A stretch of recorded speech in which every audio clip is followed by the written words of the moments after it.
And அதுலேயும் the way they welcome the artist and the way they took care, ரொம்ப ஸ்பெஷலா, ரொம்ப ஆசையா. That is, இந்த பேர், what was that name for that welcome kit? It was a Gen Z term. Basket. அதெல்லாம் எங்களுக்கு கொடுத்து நாங்க தமிழ் சொல்லிக்கிறோம்னா அவன் எங்களுக்கு இங்கிலீஷ் சொல்லிக்கிறான். ஸோ basket அதெல்லாம் கொடுத்து ரொம்ப அழகா ஒருத்தருக்கும் பார்த்து கிரியேட் பண்ணி ரொம்ப ஆசையா பார்த்துட்டா. So I really want to thank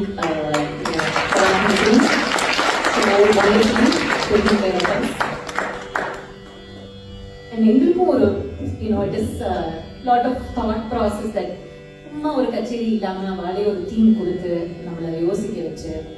so it was very nice. அந்த விதத்துல நம்ம இது வரைக்கும் திருமுறை பார்த்தாச்சு, திருப்பாவை பார்த்தாச்சு, அடுத்ததான் ஒரு திருப்புகழ்.